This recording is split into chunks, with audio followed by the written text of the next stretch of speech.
This is your Utica Comets pregame show with Eyewitness News Sports Director David Edelstein. Utica Comets Faceoff. The Utica Comets play their final home game of the season tonight.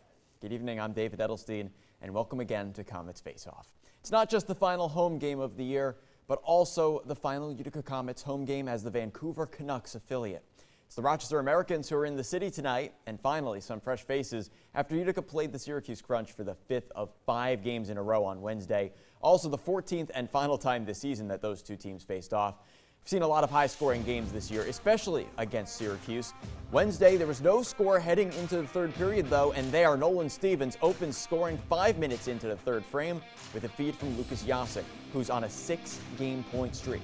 10 minutes later, Syracuse pulls goalie Spencer Martin, who had 28 saves, trying to tie the game, but turned around and Nikita Alexandrov gets the empty netter, his third goal in his first 4 AHL games. And Comets goalie Joel Hofer had an assist credited to him on that. Then back to the 5-on-5 a minute and a half later, and Stevens is waiting. He's going in toward the net, and he gets the puck on the wraparound and puts it in the corner. 3-0 Comets, that's the final score. Hofer also had 26 saves in the shutout. The Comets end the season series with the Crunch 7-7, but Syracuse gets 16 points off the series with 2 overtime losses. Utica gets 14 points off Syracuse, and the Comets would have a .625 points percentage if they win all 3 remaining games, possibly good enough for third place in the North Division standing. Against each other this season, Utica has the advantage over Rochester, who they're playing tonight. Both teams have been outscored this season, though. Rochester power play is the best in the league by points percentage, however, but the Americans' penalty kill is worst in the league by percentage. Utica's in the top 10 for man advantage and bottom 10 for PK, so power plays might be the key tonight.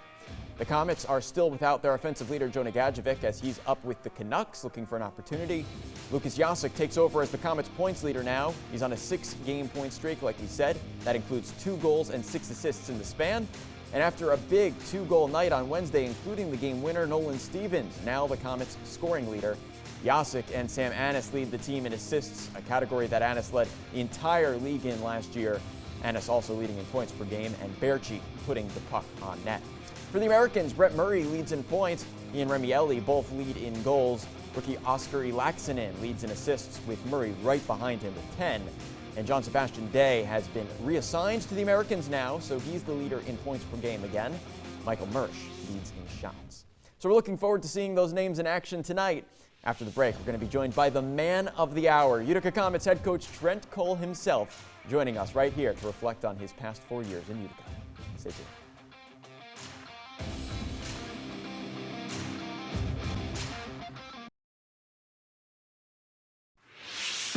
You're watching the Utica Comets Face-Off. So it's the final Utica Comets home game as the Vancouver Canucks affiliate.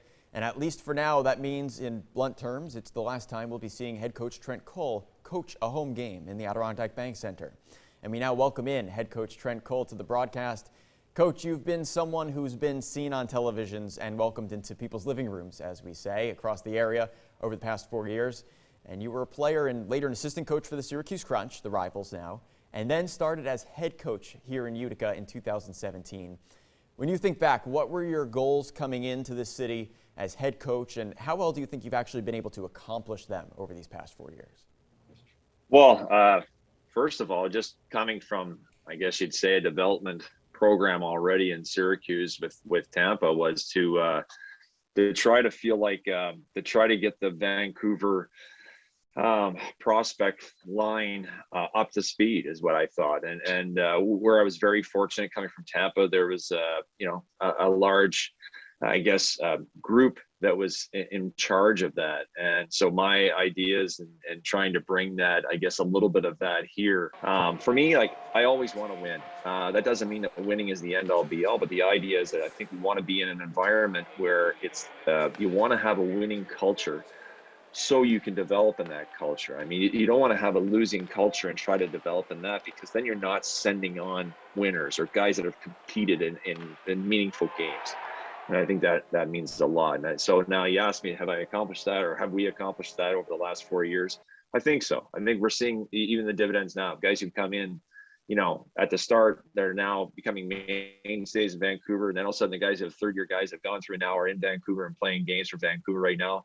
Yeah, I think we're well on our way, and I'm happy with those guys. And the other guys I'm really happy about are the guys like Reed Boucher or Justin Bailey or these guys or Tanner Kiro, guys who came in and had career best years. Career best years, I think, is a huge thing for a coach and their staff to look at to say, hey, have we done our job? So not only are prospects developing, but are we bringing other guys, and are they getting a chance to play in the NHL? And that I think is a real kind of true tell of whether we're doing our job or not. This season, you've spoken about the community and how good it is to have about 400 fans back in the building. And I imagine it must be cool to stand on the bench also and look up around you, see everyone cheering, especially when the arena was full in previous years. So why is it that the community means so much to you? No, it's great. I mean, it's been awesome to be a part of, have those people be a part of our life. We got a card the other day from fans, and they were in Charlotte when we were in Charlotte a year ago, and they were talking about, hey, we wanted to buy you a drink. We're staying at the same hotel. And I said, no, we can't. We got to run. We got to do a meeting, but I appreciate it, whatever, And here are these people, the Barnes family, they sent us a card and $20 and said, here's the round of beer, the drinks that we never bought for you. I'm like, that's an amazing thing. And I've, never had that before. Like, what great people would do something like that. So I mean, it's we will certainly miss people.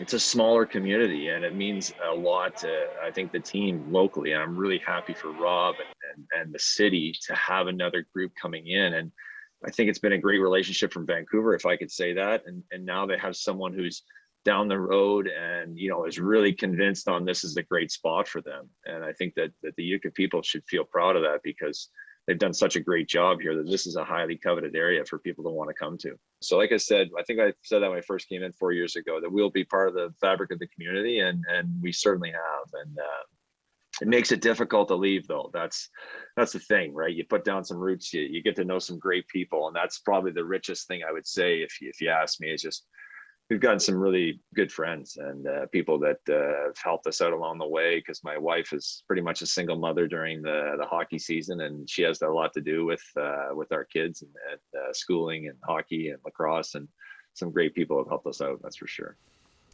So Coach, we know that sports is an industry where people move around and teams travel. We see players getting called up to Vancouver or St. Louis and making the trips back and forth. Your predecessor, former Comets head coach and now Canucks head coach Travis Green, made a professional move from Utica to Vancouver himself, as the entire franchise moves closer to Vancouver now. What can the Utica community maybe expect to come next for their famed Comets head coach Trent Cole? Oh, I mean, I'm here till I'm not here, right? So, but just kind of going off maybe something this is something we kind of invented here, Rob Esch and I, and Rick did a great job putting it together, but the title is Comets to Canucks.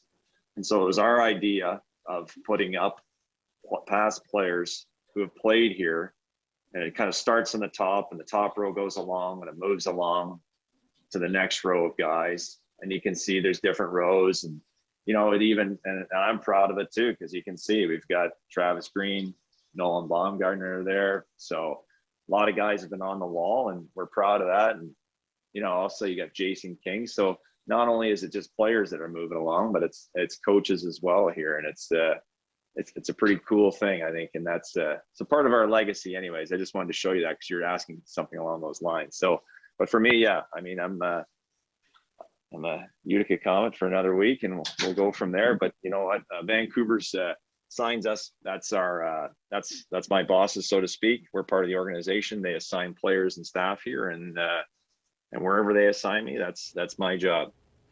So what are you thinking kind of heading into tonight? I know that you've said after the past few games that this is a game, and the final game in Utica as a home coach for the moment being, and it will take on a whole new perspective. Yeah, no, I mean, I wish I took a little more, I wish I took a breath and enjoyed it a little bit more last year when we had the full crowds, that's for sure. And then for right now, I mean, want to try to go out and, I've been really happy with our home record. I'd like our road record to be better too, but I'm happy that we've been successful at home. Like I said, I wanted our fans to be proud of us. We won last night, and that was great. And I hope that we win again tonight. And I'd like to like I said, I just want the people to be proud of the product that we put on the ice, and so hopefully something they can relate to, and I want them to be able to leave and feel good about it as well, as I said. So do I want to take some moments in? Yeah, for sure. It's probably not going to hit me for a while. We're grinding and doing our job here and trying to get things in place, and trying to give ourselves an advantage every night. And so that's our goal. And then maybe next week it'll be sad, because then the other thing is that we got to get out of the office. A new team's coming in, and it's a different situation, which I've never been in. But it'll be something that we adjust to, and we'll have to get used to, I guess. But we got to get out of here and make room for the new group. So, but again, it's great for the community, great for the people. So I'm happy for them. Utica Comets head coach Trent Cole, thank you very much for taking some time before this game. Looking forward to seeing it tonight. Almost time for puck drop against the Americans right here on WPNY. On the other side of the break, we send it over to Comets broadcaster Jason Shia. After the game, you can tune into Eyewitness News first at 10 on our sister station WFXV, and Eyewitness News at 11 on WUTR for your game recap, highlights, and post-game sound. Until then, enjoy the game, everybody, and as always, stay friendly and stay tuned.